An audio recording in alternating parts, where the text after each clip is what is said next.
Hey everyone! So today, let's get into painting Modran, the Corsair of Draxis.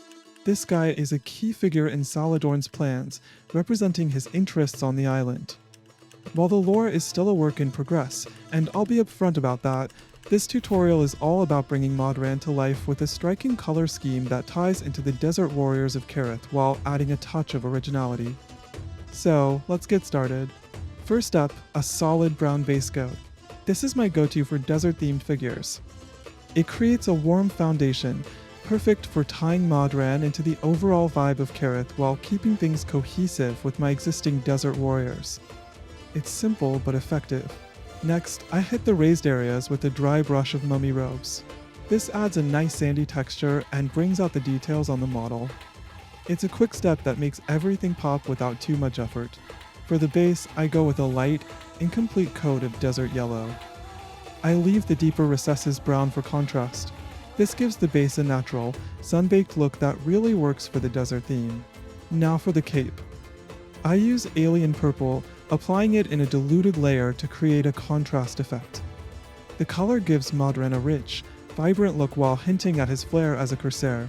For the boots, I use a well-diluted oak brown. It's a nice earthy tone that complements the desert theme without drawing too much attention. It's bold but not over the top. Here's where things get fun. The helmet, with its skull-like design, and the orb in his hand get a coat of Kraken Skin. I couldn't resist referencing the mask here.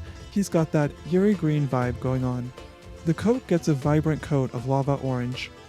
It's bright and fiery, adding a striking contrast to the darker tones on the figure. For the belt, I switch to dragon red. It pairs well with the lava orange, creating a nice layered look while keeping the palette cohesive. The cleaver is next. I start with a matte black base coat, which will help the metallic highlights pop later on. For Modran skin, I use barbarian flesh. Now it's time for some shine. The daggers, metallic accents, and coat trim get a coat of greedy gold. It adds just the right amount of luxury to Modran's overall look. I add some subtle highlights to the cape with using purple. It's just enough to bring out the folds and texture without overpowering the base color. For the coat trim, I add Hydra turquoise. It's an unexpected touch that adds a bit of originality while tying into the Corsair theme. It's bold, but I like how it makes the details pop. The pants get a wash of light tone to bring out the texture and add some shading. The pouch gets a light, diluted coat of fur brown. It's a small detail, but it helps round out the earthy tones on the model. For the cleaver, I apply plate mail metal. The bright silver finish contrasts nicely with the matte black base coat, giving it a sharp, lethal appearance. Next, I hit the skin, bandages, and metal details with a flesh wash. This step ties everything together, adding depth and warmth. To bring out the fiery tones in the coat and belt, I use a red tone wash. It adds depth and makes the lava orange and dragon red even more striking. A quick highlight on the pants with mummy robes adds some definition and keeps them from looking too flat.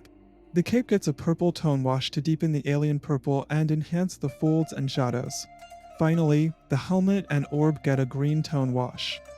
This step really drives home that the mask vibe, giving Modran a spooky, otherworldly presence. I dry brush skeleton bone generously over the base to add texture and a sun-bleached look. To finish, I apply a light tone wash over the base to tie everything together and give it a subtle, cohesive finish. And there you have it. Modran is ready to lead the Corsairs of Draxis, or at least stand menacingly on your table. The figure was sculpted by Quartermaster 3D, part of their Desert Warriors range, and is available on Proxywars. I've always dreamed of building a full Corsair army, complete with ships for naval battles.